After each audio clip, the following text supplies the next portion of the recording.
ನಾನು ನ್ಯಾಯಾಲಯನ ಬಿಟ್ಟರೆ ಇನ್ನು ಮಿಕ್ಕಿದ್ದು ಬೇರೆ ಯಾವ ಬಾಗ್ಲೂ ನನಗೆ ತಟ್ಟೋದಕ್ಕೆ ನನಗೆ ಅವಕಾಶ ಇಲ್ಲ. ಮತ್ತು ಇದರಲ್ಲಿ ಈಗ ಬರ್ತಾ ಇರೋದ್ರಲ್ಲಿ ತುಂಬ ಕೆಟ್ಟ ಹೆಸರು ನನಗೆ ಮತ್ತು ನಮ್ಮ ಇಲಾಖೆಗೆ ಬರ್ತಾ ಇದೆ. 16 ಡಿಸೆಂಬರ್ ಸೋಮವಾರ ರಾತ್ರಿ TV ನೋಡ್ತಾ ಇದ್ದೆ. ಚಂದ್ರಶೇಖರ್ ವರ್ಗಾವಣೆ ಎತ್ತಂಗಡಿ, ನಮ್ಮ ಉಪಯೋಗಿಸ್ತಾರಲ್ಲ ಚಂದ್ರಶೇಖರ್ ಎತ್ತಂಗಡಿ, ಮತ್ತು ಅವ್ರಿಗೆ ಪೋಸ್ಟಿಂಗ್ ಇಲ್ಲ. ಬೆಂಗಳೂರು ನಗರ ಸಾರಿಗೆಯಲ್ಲಿ ಕೆಲಸ ಮಾಡ್ತಾ ಇರುವಂಥ ಬಿಪಿನ್ ಗೋಪಾಲ್ ಕೃಷ್ಣ ಅವರು ಮೈಸೂರಿಗೆ ಬರ್ತಾ ಇದ್ದಾರೆ. ಚಂದ್ರಶೇಖರ್ಗೆ ಪೋಸ್ಟಿಂಗ್ ಇಲ್ಲ.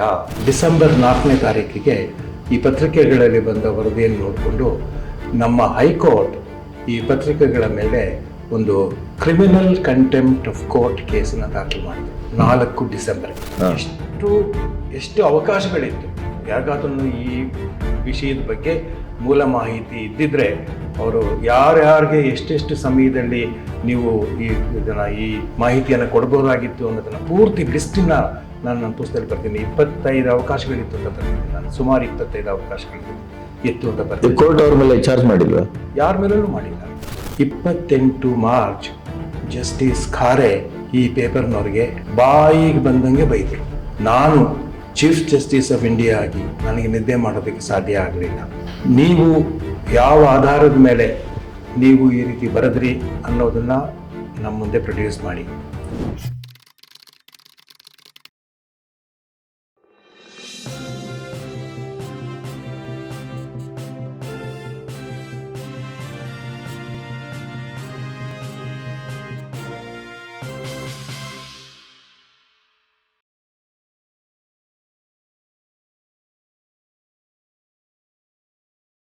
ಎಲ್ಲಿವರೆಗೆ ಅವ್ರನ್ನ ನೀವು ಇಲ್ಲಿಂದ ಓಡಿಸೋದಿಲ್ಲ ಅಲ್ಲಿವರೆಗೂ ಈ ಪ್ರಕರಣದಲ್ಲಿ ನಿಮಗೆ ಏನೇನೋ ಇದು ಬರೋದಿಲ್ಲ ಅಂತ ಹೇಳಿದ್ರು.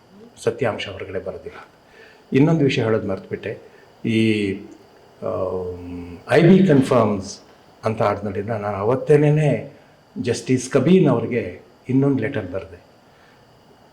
ಈ ರೀತಿ ಆಗ್ತಾ ಇದೆ, ನನಗೆ ಏನೇನು ಮಾಹಿತಿ ಗೊತ್ತೋ ಅವೆಲ್ಲನೂ ನಾನು ತಮ್ಮ ಜೊತೆ ನಾನು ಹಂಚ್ಕೊತಾ ಇದ್ದೀನಿ. ಆದ್ರೂ ಇವತ್ತಿನ ಪೇಪರ್ನಲ್ಲಿ ಈ ರೀತಿಯಾಗಿ ಅದರಿಂದ ನಿಮಗೆ ಯಾವುದು ಸೂಕ್ತ ಅಂತ ಕಂಡು ಬರುತ್ತೆ ಅವ್ರ ಕಡೆಯಿಂದ ನೀವು ಇದ್ರ ಬಗ್ಗೆ ವಿಚಾರಣೆ ನಡೆಸಿ. ನಾನು ನ್ಯಾಯಾಲಯನ ಬಿಟ್ಟರೆ ಇನ್ನು ಮಿಕ್ಕಿದ್ದು ಬೇರೆ ಯಾವ ಬಾಗ್ಲೂ ನನಗೆ ತಟ್ಟೋದಕ್ಕೆ ನನಗೆ ಅವಕಾಶ ಇಲ್ಲ. ಮತ್ತು ಇದರಲ್ಲಿ ಈಗ ಬರ್ತಾ ಇರೋದ್ರಲ್ಲಿ ತುಂಬ ಕೆಟ್ಟ ಹೆಸರು ನನಗೆ ಮತ್ತು ನಮ್ಮ ಇಲಾಖೆಗೆ ಬರ್ತಾ ಇದೆ. ಆ ಕಾರಣದಿಂದ ನಿಮಗೆ ಏನು ಸೂಕ್ತ ಅಂತ ಕಂಡು ಬರುತ್ತೆ ಅಂಥವ್ರ ಕಡೆಯಿಂದ ಒಂದು ಓಪನ್ ಎನ್ಕ್ವೈರಿ ನೀವು ಮಾಡಿಸಿ. ಮತ್ತು ಇಷ್ಟೆಲ್ಲ ಬರೆಯೋದಕ್ಕೆ ಕಾರಣವಾದಂಥದ್ದು ಯಾರ್ಯಾರು ಪತ್ರಿಕಾಕರ್ತರಿದ್ದಾರೆ ಅವ್ರನ್ನ ಕೇಳಿ ಯಾವ ಮಾಹಿತಿಯ ಮೇಲೆ ನೀವು ಈ ರೀತಿ ನೀವು ಬರೆದ್ರಿ. ಯಾಕಂದ್ರೆ ಜಸ್ಟಿಸ್ಗಳ ಫೋಟೋ ಮೇಲೆ ಪ್ರಿಂಟ್ ಮಾಡಿದ್ರಲ್ಲ, ನೀವು ಅವ್ರನ್ನ ಕ್ವೆಶ್ಚನ್ ದಿ ರಿಪೋರ್ಟರ್ಸ್ ಅಂತ ನಾನು ಜಸ್ಟಿಸ್ ಕಬೀನ್ ಅವರಿಗೆ ಬರೆದೆ. ಮತ್ತು ಇದು ಎಲ್ಲ ಪತ್ರಿಕೆಗಳಲ್ಲೂ ಬಂತು ಇದು. ಮತ್ತು ಡಿಸೆಂಬರ್ 15ಕ್ಕೆ ನಾವು ವಾಪಸ್ ಬರೋದಿತ್ತು ಅಂತಂದರೆ ಆಗ ಅವರು ನಮ್ಮ ಸರ್ಕಾರದ ಮುಂದೆ ಈ ಬೇಡಿಕೆಯನ್ನು ಇಟ್ಟರು, ನಾನು ಇರೋವರೆಗೂ ಈ ಸತ್ಯಾಂಶ ಹೊರಗಡೆ ಬರೋದಿಲ್ಲ ಅಂತ.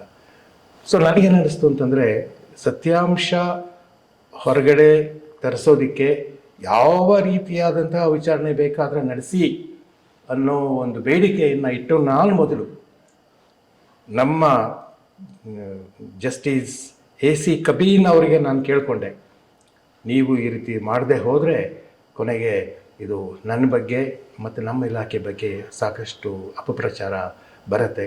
ನನಗೆ I don't want to go down in history as somebody who is involved in cover up activities ಅಂತ ನಾನು ಬರೆದೆ.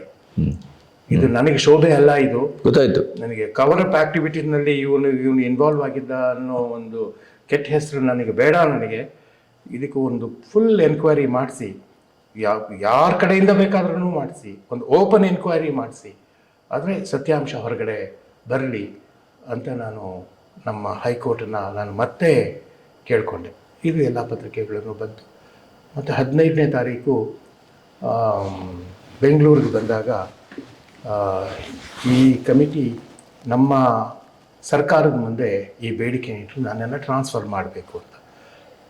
ಆವಾಗ ಅಧಿಕಾರಿ ಹೇಳಿರೋದೇನಪ್ಪ ಅಂದರೆ, ಇವತ್ತು ಭಾನುವಾರ ಯಾರೂ ಇಲ್ಲ, ಮತ್ತು ಚಂದ್ರಶೇಖರ್ ಅವರು ಈ ರ್ಯಾಂಕ್ನ ಅಧಿಕಾರಿ, ಅವ್ರನ್ನ ಟ್ರಾನ್ಸ್ಫರ್ ಮಾಡುವಂಥ ಅಧಿಕಾರ ನನಗಿಲ್ಲ, ಇದಕ್ಕೆ ನಮ್ಮ ಮುಖ್ಯಮಂತ್ರಿಯವ್ರಿಗೆ ಮಾತ್ರ ಈ ಅಧಿಕಾರ ಇದೆ. ಆ ರೀತಿ ಇತ್ತು ಅಂದರೆ ನಿಮ್ಮ ಮುಖ್ಯಮಂತ್ರಿಯವ್ರಿಗೇ ಹೇಳಿ, ಅವ್ರನ್ನ ಟ್ರಾನ್ಸ್ಫರ್ ಮಾಡೋ ಹೊರತು ನಾವು ಬೆಂಗಳೂರಿಗೆ ವಾಪಸ್ ಬರೋದಿಲ್ಲ ಅಂತ ಹೇಳಿದರು. ಅದು ಸತ್ಯನಾ? ನಂಗೆ ಗೊತ್ತಿಲ್ಲ, ಹಾಗಂತ ಪೇಪರ್ನಲ್ಲಿ ಬಂದಿದೆ ಅಷ್ಟೇ. ನಿಮಗೆ ಮತ್ತೆ ಟ್ರಾನ್ಸ್ಫರ್ ಆಯ್ತಾ? ಹೇಳ್ತೀನಿ, ಇನ್ನು ಸ್ವಲ್ಪ ಕಾಯಿರಿ ಅಷ್ಟೇ. ಇದು 15 ಡಿಸೆಂಬರ್ ಭಾನುವಾರ. ಅವರು ಆಶ್ವಾಸನೆ ಕೊಟ್ಟರು. ಆಶ್ವಾಸನೆ ಕೊಟ್ಟ ಮೇಲಿಂದ ಈ ಕಮಿಟಿ ಬಂದಿದ್ದವರು ಅವರು ವಾಪಸ್ ಹೋದರು ಅಂತ. 16 ಡಿಸೆಂಬರ್ ಸೋಮವಾರ ರಾತ್ರಿ ಟಿ ವಿ ನೋಡ್ತಾ ಇದ್ದೆ. ಚಂದ್ರಶೇಖರ್ ವರ್ಗಾವಣೆ ಎತ್ತಂಗಡಿ ನಮ್ಮ ಉಪಯೋಗಿಸ್ತಾರಲ್ಲ, ಹೌದು, ಶಬ್ದಗಳು. ಚಂದ್ರಶೇಖರ್ ಎತ್ತಂಗಡಿ, ಮತ್ತು ಅವ್ರಿಗೆ ಪೋಸ್ಟಿಂಗ್ ಇಲ್ಲ, ಬೆಂಗಳೂರಿಗೆ ನಮ್ಮ ಬೆಂಗಳೂರು ನಗರ ಸಾರಿಗೆಯಲ್ಲಿ ಕೆಲಸ ಮಾಡ್ತಾ ಇರುವಂಥ ಬಿಪಿನ್ ಗೋಪಾಲ್ ಕೃಷ್ಣ ಅವರು ಮೈಸೂರಿಗೆ ಬರ್ತಾ ಇದ್ದಾರೆ, ಚಂದ್ರಶೇಖರ್ಗೆ ಪೋಸ್ಟಿಂಗ್ ಇಲ್ಲ ಅಂತ ಬಂತು. ನಾನು ಮಾರನೇ ದಿವಸ ಸೋಮವಾರ ಆಫೀಸ್ಗೆ ಹೋದೆ. ಆಫೀಸ್ಗೆ ಹೋಗ್ಬಿಟ್ಟು ನಾನು ನನ್ನ ಸ್ವಂತ ಏನೇನೋ ಫೈಲ್ಗಳು, ನನ್ನ ಸ್ವಂತ ಒಂದು ಆಫೀಸ್ನಲ್ಲಿ ನನಗೆ ಸೇರಿದಂಥ ಏನೋ ಸಣ್ಣ ಪುಟ್ಟ ಐಟಮ್ಗಳಿರುತ್ತಲ್ಲ, ಅದನ್ನೆಲ್ಲ ಒಂದು ಚಿಕ್ಕ ಡಬ್ಬಿಗೆ ಹಾಕ್ಕೊಂಡು, ಆಗ DCP ರಂಗಪ್ಪ ಅಂತ ಇದ್ರು, ಅವ್ರನ್ನ ಕರೆಸಿ ಒಂದು CTC certificate of transfer of charge ಅದಕ್ಕೆ ಸೈನ್ ಮಾಡಿ, ನೀನೇನು ಇದಕ್ಕೆ ಸೈನ್ ಮಾಡಪ್ಪ, ನೀನೇನೇ ಪೊಲೀಸ್ ಕಮಿಷನರ್, ಇದಕ್ಕೆ ಏನೇನೋ ಕೆಲವು ಕಾಲಮ್ಗಳಲ್ಲಿ ಗೌರ್ಮೆಂಟ್ ಆರ್ಡರ್ ಅದು ಇದು ಬರಿಬೇಕಾಗತ್ತೆ, ಅದು ಬಂದಾಗ ನೀನು ಅದಕ್ಕೆ ಫಿಲ್ ಮಾಡಿ ನೀನು ಅದನ್ನು ಕಳಿಸ್ಕೊಡು ಅಂತೆಲ್ಲನೂ ಹೇಳಿಬಿಟ್ಟು, ನಾನು ಸರ್ಕಾರದಿಂದ ಅಥವಾ DGಯಿಂದ ನನಗೆ ಆರ್ಡರ್ ಟ್ರಾನ್ಸ್ಫರ್ ಆರ್ಡರ್ ಬರೋದಕ್ಕೆ ನಾನು ಕಾಯಲಿಲ್ಲ ನಾನು. ಬಟ್ ಅದು ತಪ್ಪಲ್ವ? ಅದು ತಪ್ಪೇನಾಗತ್ತೆ? ನಾನು ಟ್ರಾನ್ಸ್ಫರ್ ಆಗಿದೆ ಅಂತ TVನಲ್ಲಿ ಅಲ್ಲ, ನಿಮಗೆ ಬರಬೇಕಲ್ಲ ಇನ್ಫಾರ್ಮ್. ನನಗೆ ಬರಲಿ. ನಾನು ಅಕಸ್ಮಾತ್ ಮೈಸೂರಲ್ಲಿತ್ತು ಅಂತಂದರೆ, ಇವನು ಮೈಸೂರಿನಲ್ಲಿದ್ದು ಇವನು ಏನೋ ಮಾಡ್ತಾ ಇದ್ದಾನೆ, ಇವನು ಇನ್ನೂ ಏನೋ ಮಾಡ್ತಿದ್ದಾನೆ, ಈ ಸತ್ಯಾಂಶ ಹೊರಗಡೆ ಬರದೇ ಇರೋ ರೀತಿಯಲ್ಲಿ ಏನೇನು ಕ್ರಮ ತಗೋಬೇಕು ಅವನ್ನೆಲ್ಲನೂ ಮಾಡ್ತಾ ಇದ್ದಾನೆ ಅನ್ನೋದು ಕೆಲವರು ಮನಸ್ಸಿನಲ್ಲಿ ಬರ್ಬೋದು ಅನ್ನೋ ದೃಷ್ಟಿಯಿಂದ ನನಗೆ I didn't want to stay in Mysore for a moment longer than necessary. ನಾನು ಟ್ರಾನ್ಸ್ಫರ್ ಆಗಿದೆ, ಅದು it's only a formality. Transfer order ಬರೋದು, ಮೂವ್ಮೆಂಟ್ ಆರ್ಡ್ರ್ ಬರೋದು, ನಾನು ಟ್ರಾನ್ಸ್ಫರ್ ಆರ್ಡ್ರಿಗೂ ಕಾಯಲಿಲ್ಲ, ನಮ್ಮ DGಯಿಂದ ಮೂವ್ಮೆಂಟ್ ಆರ್ಡ್ರಿಗೂ ಕಾಯಲಿಲ್ಲ. ಬಟ್ ನೀವು ವಿಚಾರಿಸ್ಲೂ ಇಲ್ಲ ನಿಮ್ಮ ಇಲಾಖೆನ? ಯಾರನ್ನು ಕೇಳಲಿ ನಾನು ಈ ವಿಷಯದಲ್ಲಿ. ನಿಮ್ಮ ಇಲಾಖೆ ನಿಮಗೆ ತಿರುಗಿತ್ತ? ನಾನು ಅದ್ರ ಬಗ್ಗೆ ಏನು ಹೇಳೋಕ್ಕೋಗಲ್ಲ ಇವಾಗ. ನಮ್ಗೆ ಯಾರಿಂದಲೂ ಏನೂ ಬರಲಿಲ್ಲ, ನಿನಗೆ ಟ್ರಾನ್ಸ್ಫರ್ ಆಗ್ತಾ ಇದೆ ಅನ್ನೋ ಸಮಾಚಾರ ನನಗೆ ಯಾರಿಂದಲೂ ಬರಲಿಲ್ಲ. ನನಗೆ TVಯಿಂದ ನಾನು ತಿಳ್ಕೊಂಡೆ ನಾನು. ಸೊ ರಂಗಪ್ಪ ಅವ್ರಿಗೆ ಹೇಳಿ ನಾನು CTC ಸೈನ್ ಮಾಡಿಬಿಟ್ಟು, ನೀವೇನೇ ಇವ್ರು ನನಗೆ ನಾನು ಚಾರ್ಜ್ ತಗೊಂಡಿದ್ದೀನಿ ಚಂದ್ರಶೇಖರಿಂದ ಅಂತ ಯಾರ್ಯಾರಿಗೆ ಹೇಳಬೇಕು, ನೀನು ಹೇಳಬೇಡಪ್ಪ ಅಂಥೇಳಿ ನನಗಿದ್ದದ್ದು ನನ್ನ ಡಬ್ಬದಲ್ಲಿ ನನ್ನ ಪರ್ಸನಲ್ ಫೈಲ್ಸ್ ಏನಿದೆ ಅವನ್ನೆಲ್ಲನೂ ತಗೊಂಡು ನಾನು ಮನೆಗೆ ಬಂದೆ. ಆಮೇಲಿಂದ ನಾನು ಬೆಂಗಳೂರಿಗೆ ಬಂದುಬಿಟ್ಟೆ. ಇದಾದಮೇಲಿಂದ ಏನೇನೋ ಆಯಿತು. In the mean time December 4 ನಿಮಗೆ ಆರ್ಡರ್ ಬಂತ? ಆಮೇಲೆ ಬಂದಿರಬೇಕು. ನಾನು ಅದಕ್ಕೆ ನನಗೆ ಅದನ್ನು ತೊಗೊಂಡು ಏನು ಮಾಡಲಿ? It's a piece of paper ಅಷ್ಟೇ. ನಾನು I have already handed over charge. ಅದರದ್ದು ಅಫಿಷಿಯಲ್ ಕಾಪಿಯನ್ನು ನಾನು ಆಮೇಲಿಂದ ಯಾವಾಗಲೂ ಒಂದ್ಸರಿ 15 ದಿವಸ ಆದಮೇಲಿಂದ ನಾನು ಅದನ್ನು ತರಿಸಿಟ್ಕೊಂಡೆ. ಯಾಕೆಂದರೆ ನನ್ನ ಪರ್ಸನಲ್. ಬಟ್ ಅದು ಆಗಿದ್ದು ಹೌದು, ಟ್ರಾನ್ಸ್ಫರ್ ಆಗಿದ್ದೌದು.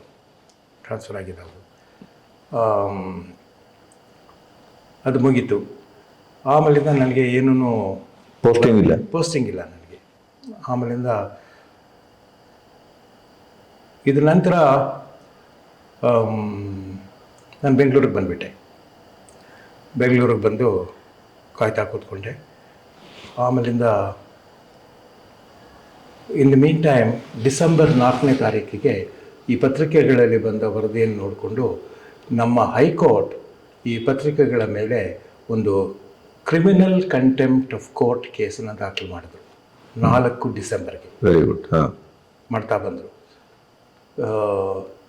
ಈಗ ಯಾವ ಧಾಟಿನಲ್ಲಿ ಕೆಲವು ಪತ್ರಿಕೆಗಳು ಬರೆತಿದ್ದಾರೆ ಅಂತಂದರೆ ಇವ್ರ ಮೇಲೆ ಕಂಟೆಂಪ್ಟ್ ಕೇಸ್ ಬರಬಹುದು ಅನ್ನೋ ಮಾತನ್ನು ನಮ್ಮ KB ಗಣಪತಿಯವರು ಅವರು ಸ್ಟಾರ್ ಆಫ್ ಮೈಸೂರಿನಲ್ಲಿ ಬರೆದ್ರು ಅವರೇ ಮೊದಲನೇನವರು. ಅದಾದ್ಮೇಲಿಂದ ಬೇರೆ ಯಾರೂ ಇದರಲ್ಲಿ ಬರಲಿಲ್ಲ. ಈ ರೀತಿ ಆಗಬಹುದು ಅನ್ನೋದನ್ನು KB ಗಣಪತಿಯವರು ಬರೆದರು. ಇದು ಒಟ್ಟು 56 ಜನಕ್ಕೆ ನೋಟಿಸು ಎಲ್ಲನೂ ಸರ್ವಾಯಿತು. ಕನ್ನಡ ಇಂಗ್ಲಿಷ್ ಎಲ್ಲ ಸೇರಿ 56 ಜನಕ್ಕೆ. ಆಮೇಲಿಂದ ಇದು ಡಿವಿಷನ್ ಬೆಂಚಿಗೆ ಹೋಯಿತು. ಕರ್ನಾಟಕ ಹೈಕೋರ್ಟ್ನ 3 ಸೀನಿಯರ್ ಜಡ್ಜ್ಗಳು ಈ ಕೇಸನ್ನು ತಗೊಂಡು ಅದೇನೇನೋ ಇಶ್ಯೂಗಳ ಬಗ್ಗೆ ಎಲ್ಲ ಮಾತನಾಡಿದ್ರು. ಆಮೇಲಿಂದ ಕೊನೆಗೆ ಡಿಸೆಂಬರ್ 4 ಜಾನ್ವರಿ 2003 ಜಾನ್ವರಿ 4ಕ್ಕೆ ಈ ಸುಪ್ರೀಂ ಕೋರ್ಟ್ ಕಮಿಟಿ ವಾಪಸ್ ಬಂದು ಯಾರ್ಯಾರ್ದೋ ಹೇಳಿಕೆಗಳೆಲ್ಲನೂ ಮಾಡಿಕೊಂಡ್ರು. ಅದರಲ್ಲಿ ಇದುವರೆಗೂ ಯಾರನ್ನ ಹೇಳಿಕೆಗಳು ಮಾಡ್ಕೊಂಡಿರಲಿಲ್ಲ.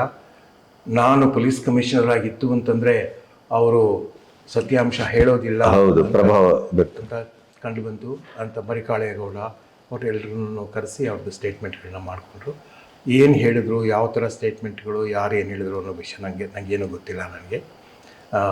ಇದು ಮುಗಿಸ್ಕೊಂಡಾದ್ಮೇಲಿಂದ ಅವರು 3 ಜನನ್ನು ದೆಹಲಿಗೆ ವಾಪಸ್ ಹೋಗ್ಬಿಟ್ಟು 2/2/2003 ಅಂದರೆ 2 ಫೆಬ್ರವರಿ ಅವರು ಚೀಫ್ ಜಸ್ಟಿಸ್ ಆಫ್ ಇಂಡಿಯಾಗೆ ಈ ವಿಚಾರಣೆಯ ಬಗ್ಗೆ ತಮ್ಮ ವರದಿಯನ್ನು ಕೊಟ್ಟು ಅದರಲ್ಲಿ ಅವರು ಜಡ್ಜಸ್ ಆರ್ ಇನ್ನಸೆಂಟ್ ಅಂತ ಹೇಳಿ ಒಂದು ರಿಪೋರ್ಟನ್ನು ಕೊಟ್ಟರು. ಅದಾದಮೇಲೆ ನಮ್ಮ ಸರ್ಕಾರ ನನಗೆ ಪೋಸ್ಟಿಂಗ್ಸ್ ಕೊಟ್ಟರು. ನಾನು 1 ಸೆಂಚುರಿ ಹೊಡೆದೆ. ನನಗೆ ಪೋಸ್ಟಿಂಗೋಸ್ಕರ 100 ದಿವಸ ಕಾಯಬೇಕಾಗ್ತಂತೆ. ನನಗೆ 100 ದಿವಸ ನನಗೆ ಪೋಸ್ಟಿಂಗ್ ಇರಲಿಲ್ಲ. ನನಗೆ ಮನೇಲಿ ಕೂತಿದ್ದೆ. ಈ ಪ್ರಕರಣ ಹಾಗಾದ್ರೆ ನಡೆದೇ ಇಲ್ವಾ? ನೋಡಿ, ನಾನು 3ನೇ ತಾರೀಕಿನಿಂದ 3ನೇ ತಾರೀಕು 4ನೇ ತಾರೀಕು ಮತ್ತು ಕೆಲವು ಪತ್ರಿಕಾ ವರದಿಗಾರರ ಪ್ರಕಾರ 30 ದಿನಗಳ ಹಿಂದೆ ಈ ರೀತಿಯಾದಂತಹ ಘಟನೆ ನಡೆದಿದೆ ಅಂತಂದರು. ನಾನು ಹುಣಸೂರು ರೋಡ್ನಲ್ಲಿ ಇರುವಂತಹ ರಿಸಾರ್ಟ್ಗಳು, ಗೆಸ್ಟ್ ಹೌಸ್ಗಳು, ರೋಸ್ಟನ್ನು ಸೇರಿ ಎಲ್ಲನೂ ಸೇರಿ ಮತ್ತು ಮೈಸೂರಿನಲ್ಲಿ ಇರುವಂತಹ ಬೇರೆ ರೆಸಾರ್ಟ್ಗಳು, ಒಂದು ರಂಗಪ್ಪ ಅವ್ರ ಕಡೆಯಿಂದ, ಇನ್ನೊಬ್ಬರು ನನ್ನ DCP ಪೂನಚ್ಚ ಅನ್ನೋರ ಕಡೆಯಿಂದ, 2 ಕಡೆಯಿಂದ 2 ಸೀನಿಯರ್ ಆಫೀಸರ್ಸ್ ಕಡೆಯಿಂದ ವಿಚಾರಣೆ ಮಾಡಿಸಿದೆ. ಎಲ್ಲೆಲ್ಲೂ ಏನೂ ಬರಲಿಲ್ಲ. ನಮ್ಮ ಪತ್ರಿಕಾ ಮಿತ್ರರು ಬಂದಾಗ ಕೊನೆಯಿಂದ ಅವರು ಈ ಕೆಲವು ರಿಸಾರ್ಟ್ಗಳಿಗೆ ಹೋದಾಗ ನಾವು ಹಳೆಯ ದಾಖಲಾತಿಗಳನ್ನ ನೋಡಬೇಕು ಅಂತಂದರು. ನಾನು ಹೇಳಿದೆ, ಯಾರಾದ್ರೂ ನಿಮ್ಮ ರಿಜಿಸ್ಟರ್ಗಳದ್ದು ಕಾಪಿ ಬೇಕು ಅಂತಂದರೆ ಜೆರಾಕ್ಸ್ ಕಾಪಿನೂ ಕೊಡಿ. ಅವ್ರೇನಾದ್ರೂ ನಾನು ಅಲ್ಲಿಗೆ ಹೋಗಿದ್ದಾಗ ಈ ರೀತಿಯಾದ ಎಂಟ್ರಿ ಇತ್ತು, ಈಗ ನೋಡಿದ್ರೆ ಅದು ಇಲ್ಲ, ಇದರಲ್ಲಿ ಯಾರೋ ಏನೋ ಹಾಳೆಗಳನ್ನ ಹರಿದಾಕ್ಬಿಟ್ಟಿದ್ದಾರೆ ಅನ್ನುವಂಥ ಒಂಥರ ಆಪಾದನೆ ಬರಬಹುದು. ಅದಕ್ಕೋಸ್ಕರ ಯಾರಾದರೂ ಕೇಳಿದರೆ ನೀವು ಅವರಿಗೆ ಅದನ್ನು ಜೆರಾಕ್ಸ್ನ ಕೊಡಿ ಅಂತ ಹೇಳಿದೆ. ಎಷ್ಟೋ ಜನ ನನ್ನ ಮಾಧ್ಯಮದ ಮಿತ್ರರು ನನಗೆ ಬಂದು ನನಗೆ ಭಾಳ ಥ್ಯಾಂಕ್ಸ್ ಅಂತ ಹೇಳಿಬಿಟ್ಟು ಹೋದರು. ಆದರೆ ಇದ್ರ ಬಗ್ಗೆ ಯಾರು ಏನು ಬರಲಿಲ್ಲ. ಅದು ಅವರ ಚಟ. ಅದು ಈ ಪತ್ರಿಕಾ ರಂಗದಲ್ಲಿ ತಾವು ಬರೆದದ್ದೇ ಸತ್ಯ, ಅದನ್ನ ಸಾಧಿಸ್ಲಿಕ್ಕೆ ಹೋಗ್ತಾರೆ. ಆಮೇಲೆ ಸತ್ಯದ ಮೂಲವನ್ನು ಹುಡುಕ್ಬೇಕು ಅಂತಿಲ್ಲ. ಈಗ ಕೋರ್ಟ್ ಹೇಳಿದಾಗ ಕೋರ್ಟ್ ಕೊಡ್ಬೇಕಿತ್ತಲ್ಲ, ಅದೇನಾಯ್ತು? ಅದನ್ನು ಅದ್ರ ಬಗ್ಗೆ ನಾನು ಬರೆದಿದ್ದೀನಿ. ಎಷ್ಟು ಅವಕಾಶಗಳಿತ್ತು. ಯಾರಿಗಾದ್ರೂ ಈ ವಿಷಯದ ಬಗ್ಗೆ ಮೂಲ ಮಾಹಿತಿ ಇದ್ದಿದ್ರೆ ಅವರು ಯಾರ್ಯಾರಿಗೆ ಎಷ್ಟೆಷ್ಟು ಸಮಯದಲ್ಲಿ ನೀವು ಈ ಮಾಹಿತಿಯನ್ನು ಕೊಡ್ಬೋದಾಗಿತ್ತು ಅನ್ನೋದನ್ನು ಪೂರ್ತಿ ಲಿಸ್ಟಿನ ನಾನು ನನ್ನ ಪುಸ್ತಕದಲ್ಲಿ ಬರ್ತೀನಿ. 25 ಅವಕಾಶಗಳಿತ್ತು ಅಂತ ಬರ್ತಿದ್ದೀನಿ ನಾನು. ಸುಮಾರು 25 ಅವಕಾಶಗಳಿದೆ ಇತ್ತು ಅಂತ ಬರ್ತೀನಿ. ಕೋರ್ಟ್ ಅವ್ರ ಮೇಲೆ ಚಾರ್ಜ್ ಮಾಡಿಲ್ವಾ? ಯಾರ ಮೇಲೂ ಮಾಡಿಲ್ಲ. ಒಂದು ನಿಮಿಷ ಹೇಳ್ತೀನಿ ಕೇಳಿ. ಆಮೇಲೆ ಇದಾದ್ಮೇಲೆ ನನಗೆ ಯೂತ್ ಸರ್ವೀಸಸ್ ಆ್ಯಂಡ್ ಸ್ಪೋರ್ಟ್ಸ್ಗೆ ನನಗೆ ಪೋಸ್ಟಿಂಗ್ಸ್ ಆಯಿತು. 27ನೇ ತಾರೀಕು ಮಾರ್ಚ್ 27ಕ್ಕೆ ನನಗೆ ಪೋಸ್ಟಿಂಗ್ಸ್ ಆಯಿತು. ಆಮೇಲೆ 17 ಮಾರ್ಚ್ಗೆ ನಮ್ಮ ಹೈಕೋರ್ಟ್ ಆಫ್ ಕರ್ನಾಟಕ ನಮ್ಮ 11 ಪತ್ರಿಕೆಗಳ ಮೇಲೆ, ಅದರಲ್ಲಿ 3-4 ಪೀರಿಯಾಡಿಕಲ್ಸನ್ನು ಸೇರಿಕೊಂಡು ಅವ್ರ ಮೇಲೆ ನಿಮ್ಮ ಮೇಲೆ ಚಾರ್ಜ್ ಪ್ರೂವ್ ಆಗಿದೆ, ನಾವು ನಿಮ್ಮ ಮೇಲಿಂದ ಕಂಟೆಂಪ್ಟ್ ಚಾರ್ಜನ್ನ ನಾವು ಫ್ರೇಮ್ ಮಾಡ್ತಾ ಇದ್ದೀವಿ, ನಿಮ್ಮ ಮೇಲೆ ಇಂಡಿವಿಜುವಲಿ ಮಾಡ್ತೀವಿ ಅಂತ ಹೇಳಿದರು. ಇಂಡಿವಿಜುವಲಿ ರಿಪೋರ್ಟರ್ಗಳ ಮೇಲೆ ಗ್ರೂಪ್ ಆಗಿ ಅಲ್ಲ, ಪ್ರತ್ಯೇಕವಾಗಿ ಮಾಡ್ತೀವಿ ಅಂತ ಹೇಳಿಬಿಟ್ಟು ನಿಮಗೆ ನಾನು 2 ವಾರ ಕಾಲಾವಕಾಶ ಕೊಡ್ತೀನಿ. ಅಷ್ಟರೊಳಗಡೆ ನಿಮ್ಮ ಪರವಾಗಿ ಯಾವ ಯಾವ ಸಾಕ್ಷಿಗಳನ್ನು ನೀವು ಕೋರ್ಟ್ ಮುಂದೆ ಪ್ರೊಡ್ಯೂಸ್ ಮಾಡ್ತೀರಿ ಅನ್ನೋ ಲಿಸ್ಟನ್ನು ನಮಗೆ ಕೊಡಿ ಅಂತ ಹೇಳಿಬಿಟ್ಟು ನಮ್ಮ 17 ಮಾರ್ಚ್ಗೆ ಅದನ್ನು ಕೊಟ್ಟರು. ಅವರು ಜಡ್ಜ್ಮೆಂಟ್ ನನ್ನ ಪುಸ್ತಕದಲ್ಲಿ ನಾನು ಅದನ್ನು ಸೇರಿಸಿದ್ದೀನಿ. ಅದಾದ ನಂತರ ಜಡ್ಜ್ಮೆಂಟ್ ಕಾಪಿ ನನ್ನ ಹತ್ರ ಇದೆ. ಅದು 2 ದಿನದಲ್ಲೇ ನಮ್ಮ ಹೈಕೋರ್ಟ್ ವೆಬ್ಸೈಟ್ನಿಂದ ಅದು ನಾಪತ್ತೆ ಆಗೋಯ್ತು. ಹೌದಾ? ಆ ಜಡ್ಜ್ಮೆಂಟ್ ಅದು ಇಟ್ ಇಸ್ ನಾಟ್ ಅವೈಲೇಬಲ್. ಆವಾಗ ನಮ್ಮ ಪರಿಚಯ ಇದ್ದ ಒಬ್ಬ ಅಡ್ವೊಕೇಟ್ ಕಡೆಯಿಂದ ನನ್ನ ಹತ್ರ ಅದರದ್ದು ಒಂದು ಕಾಪಿ ಇದೆ. ಅದನ್ನು ಪೂರ್ತಿಯಾಗಿ ಇದು ಎಲ್ಲ ಜನಗಳ ಮುಂದೆ ಈ ವಿಷಯ ಇರಬೇಕು ಅಂತ ಹೇಳಿಬಿಟ್ಟು ಹೈಕೋರ್ಟ್ ಏನೇನು ವಿಷಯಗಳನ್ನು ತಮ್ಮ ಗಣನೆಗೆ ತಗೊಂತು, ಯಾವ್ಯಾವ ಪತ್ರಿಕೆನವರು ಏನೇನು ಬರೆದರು ಮತ್ತು ಅದರ ಪರಿಣಾಮ ಏನು ಅಂತೆಲ್ಲನೂ ಹೇಳಿಬಿಟ್ಟು ಅವರು ಈ ಕಂಟೆಂಪ್ಟ್ ಆಗಿರೋದು ನಿಜ. ಯಾಕಪ್ಪ ಅಂತಂದರೆ ಇದರಲ್ಲಿ ಈ ನ್ಯಾಯಾಲಯದ ಮುಂದೆ ಈ ಮಾತು ಹೇಳಿರೋದ್ರಿಂದ ನ್ಯಾಯಾಲಯದ ಬಗ್ಗೆ ಒಬ್ಬ ಸಾಮಾನ್ಯವಾದ ವ್ಯಕ್ತಿಯ ಗೌರವ ಕಮ್ಮಿ ಆಗಿಬಿಟ್ಟಿದೆ ಅನ್ನೋ ಮಾತನ್ನು ನಮ್ಮ ಡಿವಿಷನ್ ಬೆಂಚ್ ಹೇಳಿ ಇವ್ರ ಮೇಲೆ ನಾವು ಇಂಡಿವಿಜುವಲಿ ನಿಮ್ಮ ಮೇಲೆ ಕೇಸನ್ನ ರಿಜಿಸ್ಟರ್ ಮಾಡ್ತೀವಿ ಅಂತ ಹೇಳಿದರು. ಮತ್ತು ನಿಮ್ಮ ಲಿಸ್ಟ್ ಆಫ್ ವಿಟ್ನೆಸ್ನ ಕೊಡಿ ಅಂತ ಹೇಳಿದರು. ಆದರೆ ನಮ್ಮ ಈ 11 ಇಬ್ಬರನ್ನ ಕೈ ಬಿಟ್ಟರು. ಒಂದು ಹಿಂದೂ, ಇನ್ನೊಂದು ಔಟ್ಲುಕ್.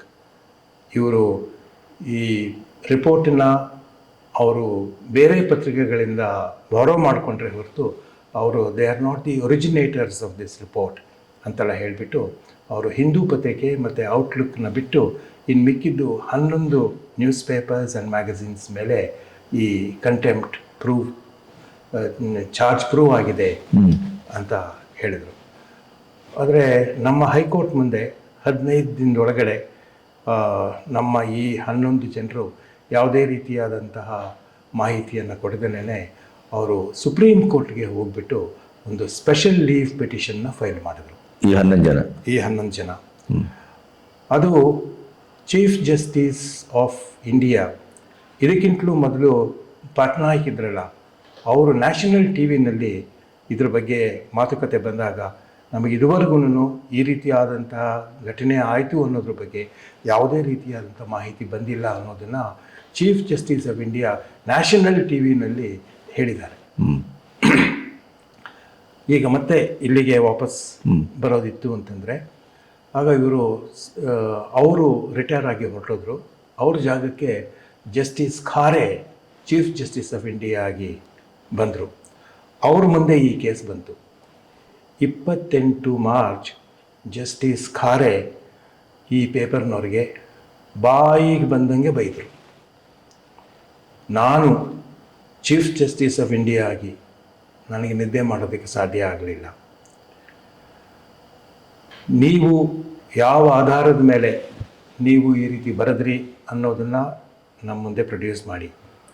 ಅದ್ರ ಮೇಲೆ ನಾನು ತಪ್ಪಿತಸ್ಥರು ಯಾರಿದ್ದಾರೆ ಅವ್ರ ಮೇಲೆ ಕ್ರಮ ನಾನು ಜರುಗಿಸ್ತೀನಿ ಅಂತೆಲ್ಲ ಹೇಳಿಬಿಟ್ಟು ಅದಕ್ಕೆ ನಾನು ನಿಮಗೆ 4 ವಾರ ಟೈಮ್ ಕೊಡ್ತೀನಿ. ಅಷ್ಟರೊಳಗಡೆ ನೀವು ನಮಗೆ ನಿಮ್ಮ ಏನು ಮಾಹಿತಿ ಇದೆ ಅದನ್ನು ಕೋರ್ಟ್ ಮುಂದೆ ಪ್ರೊಡ್ಯೂಸ್ ಮಾಡಿ ಅಂತ ಹೇಳಿದರು. ಅವರು ಏನು ಹೇಳಿದ್ರು, ಚೀಫ್ ಜಸ್ಟಿಸ್ ಆಫ್ ಇಂಡಿಯಾ ಎಷ್ಟು ಕೋಪದಿಂದ ಎಷ್ಟು ಖಾರವಾಗಿ ಹೇಳಿದ್ರು ಅನ್ನೋದನ್ನು ನಾನು ನನ್ನ ಮಾತಲ್ಲಿ ಹೇಳಿಲ್ಲ. ನನ್ನ ಪುಸ್ತಕದಲ್ಲಿ ನ್ಯೂಸ್ ಪೇಪರ್ನಲ್ಲಿ ಏನು ಬಂದಿತ್ತು ಅನ್ನೋದನ್ನು ಅದನ್ನು ಆಸ್ ಇಟ್ ಈಸ್ ನಾನು ಬರ್ತಿದ್ದೆ. ನನ್ನ ಪದಗಳಲ್ಲಿ ಇತ್ತು ಅಂತಂದರೆ ನನಗೆ ಈ ವಿಷಯದಲ್ಲಿ ನಾನು ಏನೋ ಅದಕ್ಕೆ ಮಸಾಲೆ ಉಪ್ಪು ಖಾರ ಹಾಕಿ ಬರ್ತಿದ್ದೀನಿ ಅನ್ನೋ ಒಂದು ಅಭಿಪ್ರಾಯ ಬರಬಹುದು ಅಂತ ಹೇಳಿ ನಾನು ಯಾವ ನ್ಯೂಸ್ ಪೇಪರ್ಸ್ನಲ್ಲಿ ಯಾವ ರೀತಿಯಲ್ಲಿ ಈ ಮಾತನ್ನು ಈ ನ್ಯೂಸ್ ಪೇಪರ್ಗಳು ಪ್ರಿಂಟ್ ಮಾಡಿದ್ದಾರೆ ಅನ್ನೋದನ್ನು ನಾನು ನನ್ನ ಪುಸ್ತಕದಲ್ಲಿ ಸೇರಿಸಿದ್ದೀನಿ. ಸೊ ಇದಾದಮೇಲಿಂದ ನಾನು ಕಾದೆ 28 ಏಪ್ರಿಲ್ಗೆ ಏನು ಬರುತ್ತೋ ಯಾಕೆಂದರೆ ನನಗೆ ಏನು ಹೈಕೋರ್ಟ್ ಮುಂದೆ ಕೊಡೋಕ್ಕೆ ಸಾಧ್ಯವಾಗಿಲ್ಲದೆ ಹೋಗಿದ್ದರೆ ಸುಪ್ರೀಂ ಕೋರ್ಟ್ ಮುಂದೆ ಆದ್ರೂ ಏನು ಮಾಹಿತಿ ಬರುತ್ತೆ ಅನ್ನೋದನ್ನು ತಿಳ್ಕೋಬೇಕು ಅನ್ನೋ ಒಂದು ತುಂಬ ಆ್ಯಂಕ್ಷಸ್ ಆಗಿ ನಾನು 28 ಏಪ್ರಿಲ್ಗೆ ಕಾದೆ. 28 ಏಪ್ರಿಲ್ಗೆ ಈ ಕೇಸನ್ನು ಕಾಲ್ ಮಾಡಿ ಅದಕ್ಕೆ ಚೀಫ್ ಜಸ್ಟಿಸ್ ಅವರು, ನಾನು ನಿಮಗೆ 4 ವಾರ ಟೈಮ್ ಕೊಟ್ಟೆ, ನೀವು ಏನು ಮಾಹಿತಿಯನ್ನು ತಂದಿದ್ದೀರಿ ಅನ್ನುವ ಒಂದು ಮಾತನ್ನೂ ಕೇಳಿದೆ. ಅವತ್ತಿನ ಪ್ರೊಸೀಡಿಂಗ್ಸ್ ಬಗ್ಗೆ ನ್ಯೂಸ್ ಪೇಪರ್ಗಳಲ್ಲಿ 1.5 ಲೈನ್ ಬಂತು ಅಷ್ಟೇ. ಏನಪ್ಪ ಅಂತಂದರೆ, ಈ ಕೇಸ್ ಅಕ್ಟೋಬರ್ಗೆ ಪೋಸ್ಟ್ ಆಗಿದೆ, 6 ತಿಂಗಳು.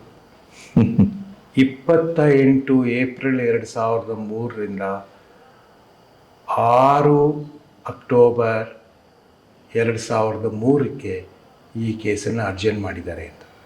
6 ತಿಂಗಳು ಅರ್ಜೆಂಟ್ಮೆಂಟ್, ಸ್ಪೆಷಲ್ ಲೀವ್ ಪಿಟಿಷನ್. 6 ತಿಂಗಳು ಅವಶ್ಯಕತೆ ಇದೆಯಾ?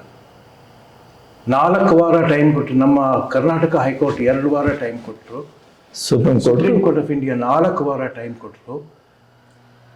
ಆ ತಾರೀಕು 28ನೇ ತಾರೀಕು ನೀವೇನು ತಗೊಂಡು ಬಂದಿದ್ದೀರಿ ಅನ್ನೋ ಒಂದು ಮಾತನ್ನು ಕೇಳ್ದೇನೆ ಈ ಕೇಸನ್ನು 6 ತಿಂಗಳಿಗೆ ಅಡ್ಜಸ್ಟ್ಮೆಂಟ್ ಮಾಡಿದ್ರು.